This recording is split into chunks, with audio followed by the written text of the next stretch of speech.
Hi everyone, this is Stephen James from ProjectLifeMastery.com, and today I'm going to share with you how to budget your money, how to manage your finances so that we can actually make sure that you're getting ahead in your life financially and that you're not just spending money on things that you don't need, you're not getting into debt, credit card debt, which you want to avoid at all costs, any high interest debt you want to avoid. And unfortunately what happens for a lot of people, because they don't have awareness around their finances and the money that they're making and where they're putting it and how they're spending it, they end up living paycheck to paycheck. Whatever comes in, goes out. And the problem with that is, how can you ever get ahead? How can you have money put aside to save for emergencies or to save for certain opportunities that might come up that you need to make sure that you have the excess capital that you could then invest in? Or how do you expect to make more money if you can't invest in yourself and your own knowledge and own skills so that you can make more money in the future? Planning long-term, guys, because a lot of it is the mindset of a lot of people. They want the instant gratification. They just want to spend their money and buy things because it feels good. And a lot of it is the mindset of delaying the gratification, right? By learning how to manage your money and your spending and to have a budget in place so that you do not overspend. And I'm going to share with you a system in this video of how you can make sure you have a budget, but you can allocate your money and finances that is allowing you to achieve your financial goals long-term, but also enjoying your life as well and improving to be the best that you can be, okay? So I'm going to draw something out here for you guys. The first thing that you've got to be aware of is where your money is coming in from, how much money is coming in, and how much money is going out. So what I'm talking about here is, first of all, your income. Okay, you've got to know what your income is as well as your expenses. Now, you first have to know where you're at. Okay, you can never be blind to your finances. And I find that a lot of people, including myself, because I had times in my life where I was broke and I was struggling and I got into credit card debt. And the reason why you get into credit card debt or any kind of debt oftentimes is because of a lack of awareness and paying attention to these two simple things, your income and expenses. Very important. And what happens for a lot of people is, because they know they're racking up debt and they're not tracking things properly, they avoid looking at this because they don't want to confront and face the pain of seeing the reality of being in debt. I know for myself, I'd get in those credit card statements every month and I'd avoid looking at it because I was like, man, I know I'm in debt. I just don't want to know what that number is because it's going to overwhelm me. It's going to freak me out. It's going to feel uncomfortable and painful to face that number. But here's the key here, guys. You have to confront it. And when you do, you actually feel empowered by it because now you have a target. And I'm going to share with you the system that you can get yourself out of that situation and, of course, get ahead in your life. So confront and have this awareness. So when it comes to the income, we got to know, what are your sources of income that's coming in every single month? And you've got to write it down and track it. And what I recommend that you do is to create an Excel spreadsheet or a Google spreadsheet, some sort of spreadsheet online. It could be in the cloud, something that you can update on a regular basis, on a weekly basis, and ultimately an overall monthly basis. Okay, very important to set up a system for tracking. I know there's softwares out there too, like mint.com. I mean, back in the day, I just used a spreadsheet and that was more than enough. So first thing, I want you guys to go through your bank statements. I want you to go through your credit card statements, your bank accounts, whatever it is, and actually first identify how much money are you receiving on a monthly basis. What are the sources of income? And let's track that and put that in a spreadsheet so that we actually know how much money you have available. So let's say you have a job and you get paid a salary, okay?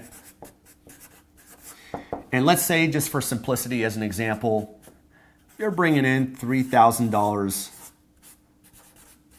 per month, okay? So that's $36,000 a year. Now, you got to factor in, if you're getting paid this at a job, okay? Most jobs, if you're getting paid a salary, then they already deduct certain things like for taxes, maybe it's insurance, maybe a small percent goes into like a 401k, retirement account, whatever it is. We got to identify that, because otherwise, if you have another source of income, let's say, for example, you don't get paid a salary, but you instead get paid, dividends, let's say from investments or stocks, or maybe you get paid like a self-employment income, like you have a business. We got to know whether or not this amount of money that you're actually receiving, is it tax-free? Because otherwise you have to factor in at the end of the year, you're going to have to pay taxes on that amount of money, in which case we got to know that and plan ahead so that we can take a certain percentage of that for taxes right away. So that is an important thing we got to know.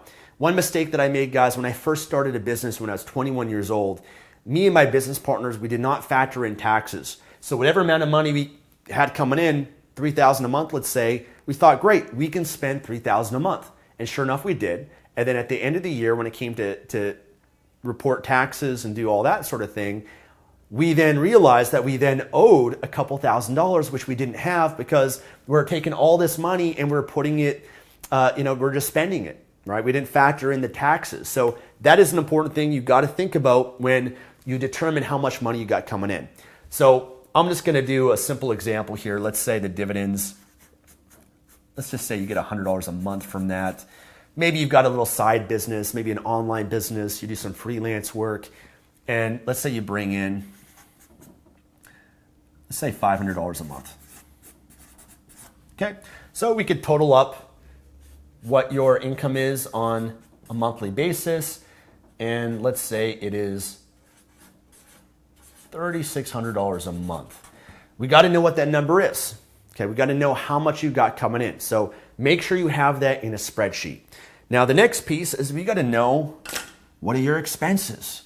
And this is where you're going to have to go through your bank statements and your credit card statements to determine this. Now, here's one thing that I always recommend.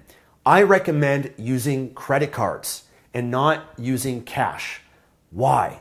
Because using credit cards is, number one, a great way to build your credit rating, okay? The better relationship that you have with these credit card companies, and of course, making sure you're paying off your credit cards every month, but that's a way for you to build your credit rating, which is going to be beneficial for you in the future if you want to borrow money to start a business, if you want to get a mortgage, if you want to get a loan for a car, or whatever it might be.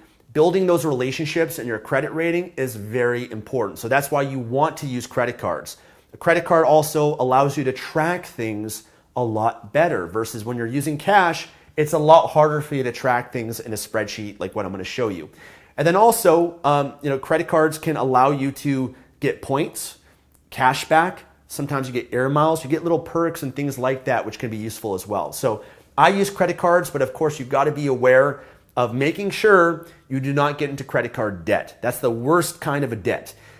Because that's the kind of debt that's very hard to get out of. When it's a 19% interest rate, that's insane. And it's not that you don't want to be in debt, because sometimes there's good debt. If you might buy a house and leverage the banks to borrow money, get a mortgage, and you can get a low interest rate, or on a car, that could be useful because that low interest rate is not a significant amount. And if you know business or investing, then you can actually get a better return by not putting all your money into that and borrowing money. You can get a better return for your money in your business or investments, okay? So that's how you got to think about debt sometimes, but it's the credit card debt, that 19% debt is very hard to recover from. Although here's a tip, if you do have credit card debt, look to find another credit card where you could do a balance transfer. So you can transfer the balance you have from one card to another. And there's credit cards out there where if you transfer a balance from one card to their card, then they actually have, maybe for the first 12 months or the first 18 months, they might actually have a 0% interest rate. And that's what I did when I was in credit card debt years ago, is I did a balance transfer because I was paying such high interest rate, moved my balance to another credit card, and that allowed me to pay it off easier because I was able to have a 0% interest rate for a year or 18 months. So it's a little tip for you guys to look into. But expenses, having your credit card statements, bank statements, go through month after month to identify what are your common reoccurring expenses, and let's track it. Let's confront it. Let's know what that is. So maybe you determine you have rent or let's say a mortgage, and maybe you're paying $1,000 a month for that, okay? And then what else is there? Maybe there's your, your car payments. Maybe you end up paying $300 a month for that. Okay, maybe you have your car insurance. Maybe that's $200 a month. Okay, I'm just using an example just for simplicity here for you guys. But we're gonna look at gas. How much are you putting there? Maybe your gas, you're spending $100 a month. Maybe you have public transportation, like a bus pass, and if that's the case, factor that in, right? We also want to look at other expenses, like let's say your utilities. It could be your water, electricity. Maybe for you that is $50 a month. How about your phone bill, your cell phone? How much is that? Okay, we got to know these numbers, guys. You got to know this. Let's say it's $50 a month. Okay, how about your internet bill? How much is that? Okay, we got to know every little detail. Say that's $50 a month. How about your groceries? Okay, again, we have this all in a spreadsheet. That way we can easily update it month after month and make sure that we know what these numbers are. Let's say your groceries are, $300 a month. How about eating out? Dining out? How much are you spending a month on that? Let's say you eat out quite a bit. Maybe it's $300 a month there. How about entertainment? When you go to the movies with your friends, you go to get drinks, I just misspelled that, but that's okay. Entertainment, okay? Going out to movies, concerts, shows, nightclubs, bars, dancing, whatever it might be. Let's say that's $200 a month. Okay, I can go on and on and on, but let's look at what are your expenses, okay? Maybe your gym membership is $30 a month, okay? And let's add it all up. Okay? So we got $1,000, we got $1,300, $1,500, $1,600, $1,700, $2,000, $2,300, $2,300, $2,500 plus $2,550, $2,580. So let's take the total of this.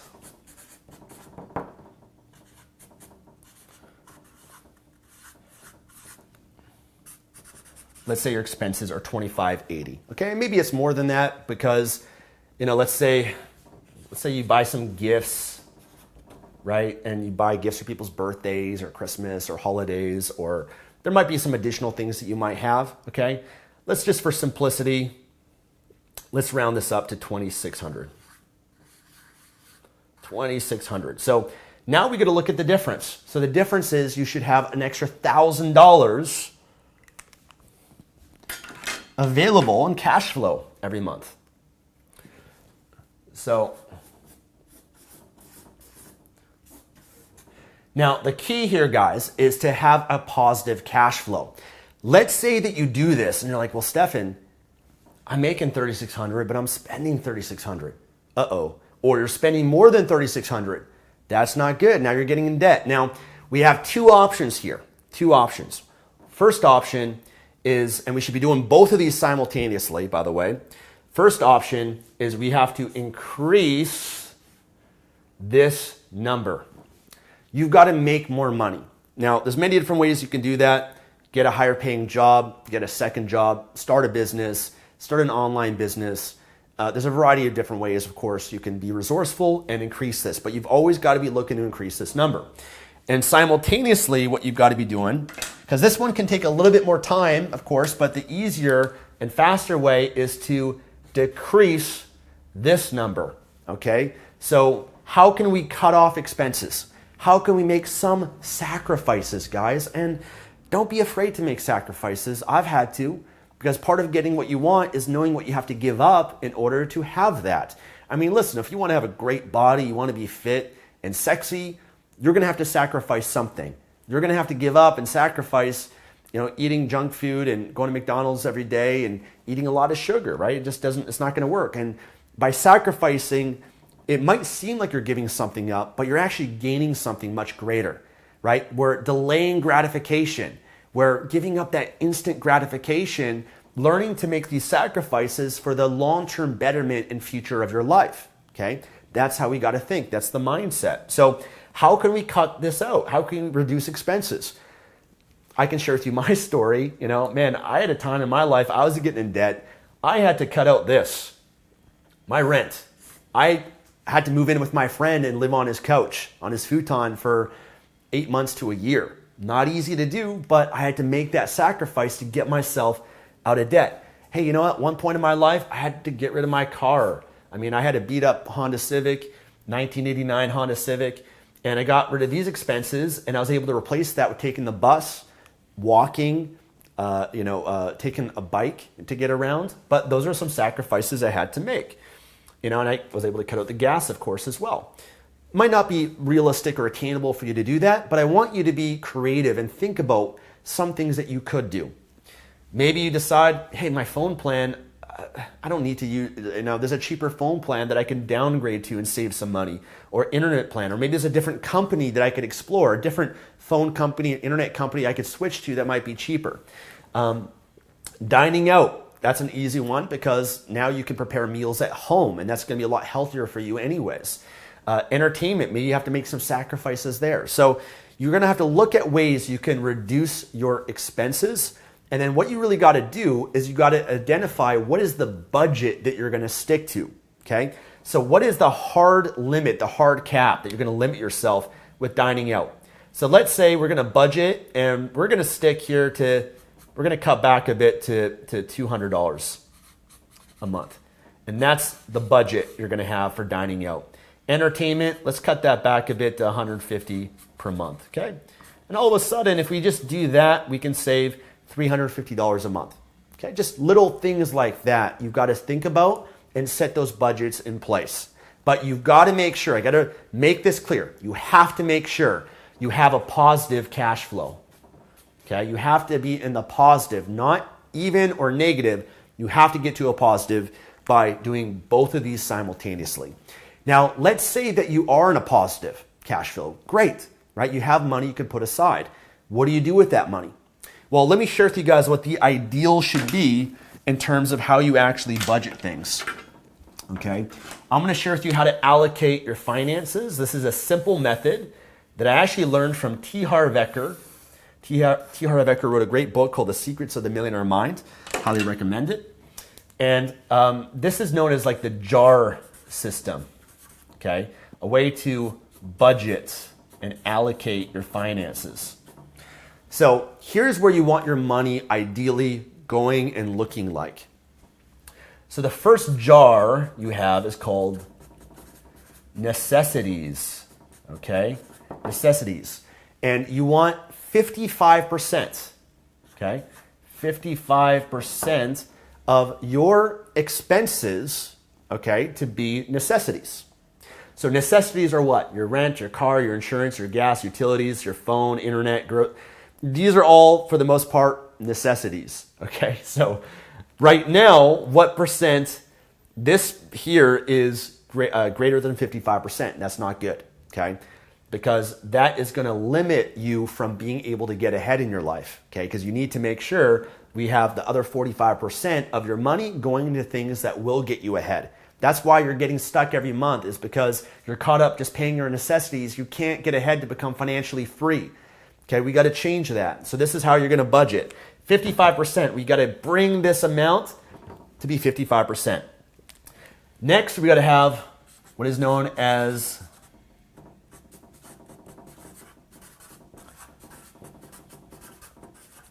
long-term savings. How much do you want going towards that? Oops. 10% of your income, okay? So we got to take 10% of this $3,600, that's $360, ideally, every single month to go into a long-term savings account. Now, you want to build this up until it's about 6 months worth of your income. That's an emergency. That's if shit hits the fan in your life, if you lose your job, if there's a recession, if some horrible medical occurrence happens in your life and you need the money for that, okay? You don't touch that money unless it's a rainy day, unless it's an emergency. You got to build up that reserve. Very important. You don't touch it. That is for, that's close. That is for long term. And then the next one you need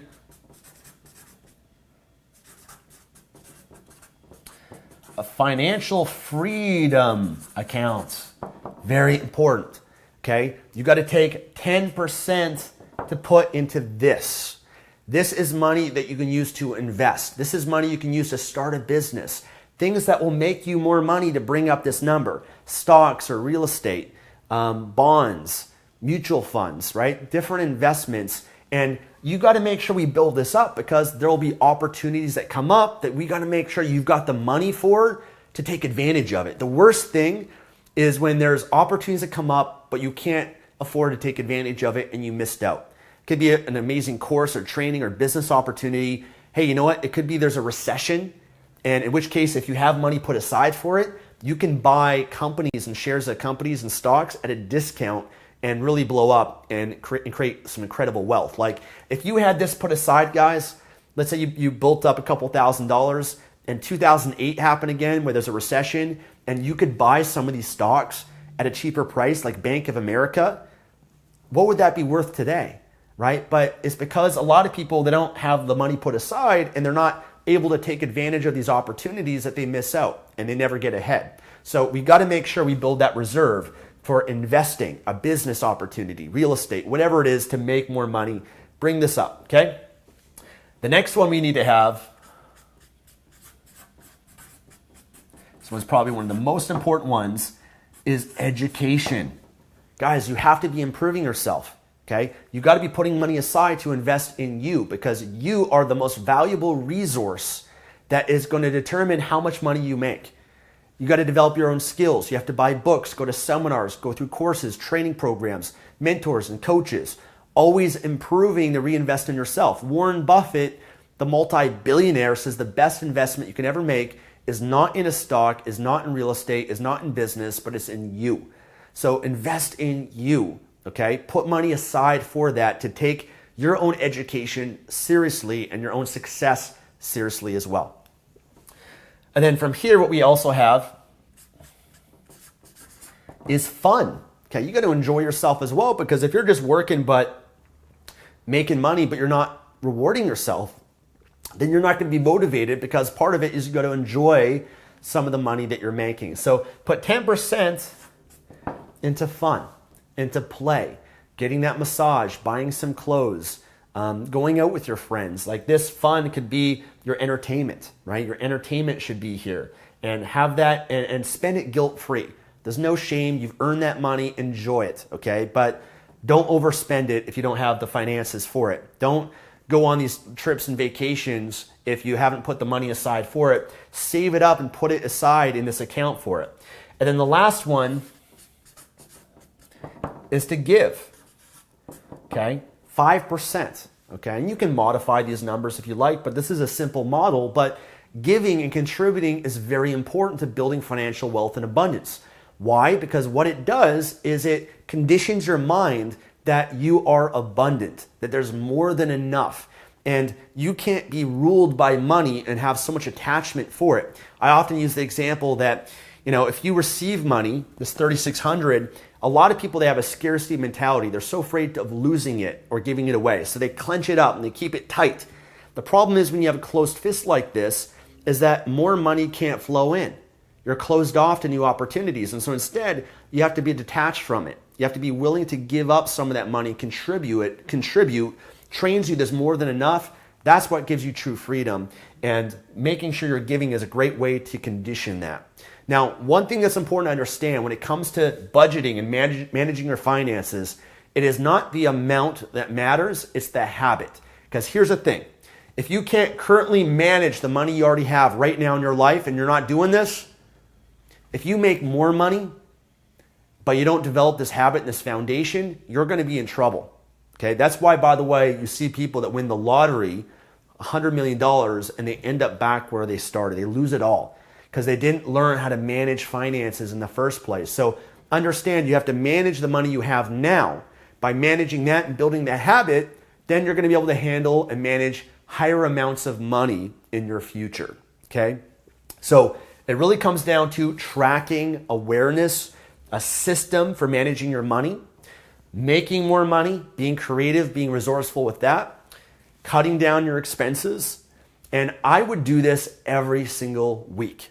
Every single week. Every week when I first started doing this, it would take me 15 to 20 minutes. I'd just go through my bank statements, credit card statements, every purchase. I'd identify which category, I'd throw it in that spreadsheet. Okay, I'd add it up. I'd make sure I'm sticking to my budget, right? And because I'm checking every week, I can make sure that I'm staying within this range. So I can know if it's the 15th of the month, I've already spent $100. I've only got $100 available, and I have to plan for that. I might have to say no to certain things that people invite me for dinner or to do this or that. I might have to say no because I know I have a certain budget that I have to follow. So by tracking every week, it allows you to plan out the week and see how much you have left and to really manage and budget that properly, okay? So every week, I love that. If you do it every month, you're going to overspend. Okay, you're gonna pass your budget. You're going to not have that same awareness, and you're probably going to procrastinate because I know when I try doing it every month, it'd take me like an hour and a half, a lot more time. But if you do it every week, it's fast, 15, 20 minutes. And I actually enjoyed it because I felt empowered. I felt in control of my finances and that I was actually getting ahead and I was making smart decisions. And that has really served me to this day of managing large amounts of money, millions of dollars. Today, I've got bookkeepers and accountants to help me with that, but this was a simple way when I was making small amounts of money to really build it up and grow it. Now, you might be thinking, well, Stefan, this model, what happens when I'm making over $100,000 a year or much higher amounts? Do you still follow the same model? For me, no. For me, I follow this model up until a certain amount. It could be my first 100,000, 200,000, but anything excess over that, where do you think I put it? I put it into these accounts mostly. Okay, let me put that in a different color. So I invest the excess money that I have. Okay, I have a certain amount that I'll put towards fun, and I've got enough savings and my lifestyle, but I put that excess money into my financial freedom account and my education so I can invest in myself. These two here, guys, are the keys to financial abundance, to becoming a multi-millionaire. Make sure you focus on these. Investing in a business, investing to make more money, stocks, real estate, whatever it is, and improving yourself, growing constantly. That's really where you have to put and focus as probably the most important ones to really get to where you want to go, to bring this number up to very high amounts. And then when you bring it up to high amounts, you don't have to be as anal, I guess, about your tracking and have as many details of it. You can have more flexibility and freedom because you've created financial abundance to do what you want, when you want, with whomever you want. And it's great because when you're in that place, you don't have to look at the price tag. You don't have to look at the price before you buy it. You know that you have that financial abundance, in which case, you don't have to track things as much as you did before. But this is the foundation to start with, to budget and to really get your finances together. And if you're in debt, like credit card debt, student loan debt, you want to pay that off faster, then you can take some of that money. What I'd recommend, I'd take some of that, if it's high interest debt, the long-term savings, after you've got up 6 months worth, you put that additional 10% into one of these two categories, okay? But from there, I would start taking some of the financial freedom money to pay it off, okay? I probably wouldn't take off the education, to be honest with you, because this is the one that is really the key foundation for everything. Because if you're not growing and improving yourself, how are you going to get ahead? How are you going to learn new strategies, new ways to make money, etc.? So education is important, but I would probably take the 10 to 20% here to pay off that student loan debt, and that would be the way that I would handle paying off that debt. So listen, I hope you guys enjoyed this video. Hopefully this is very useful for you, this system. I really want to make sure you take action. Okay, don't just be passive. Actually apply this. It takes maybe a few minutes to set it up. Open up a Google spreadsheet, Excel spreadsheet, some sort of document, start listing it, develop the awareness. Do that right after you watch this video. Okay, take action right away. If you don't do it right after watching this video, chances are you're probably never going to do it. So right now, because you watch this, you're maybe inspired, you're motivated, you're excited about this, leverage that energy and the state you have right now to actually put that into action. Take this energy you're feeling and put it into action to start to go through your statements, your credit cards, track all of this, and then decide on a certain day every week. It could be Monday, it could be Sunday, where you're going to go through your statements, you're going to update your spreadsheets, and you're going to have that awareness of it, okay? That's really what I want you guys to do, and why I'm creating this video is to get you to take action with this and actually apply it, okay? Now, if you enjoyed this video, I'd appreciate it if you give it a thumbs up, and of course, subscribe for more videos like this if you're on YouTube. Make sure you click the button below to subscribe and click on the bell to turn on notifications. That way, you can get more access to videos that I'm putting out. I put out a lot of videos teaching you how to make more money. And so I'd love to serve you and help you with that as well. And of course, leave a comment. Leave a comment, share with me what you think. And if you want to learn how to actually start an online business and really focus on building up this, okay, because this is the key, I think, to increasing your lifestyle expenses and to have more money to put into these areas. But if you want to learn, I'd love to teach you. I actually have a free course that I'll link to in the description, or you can go to www.projectlifemastery.com/free course.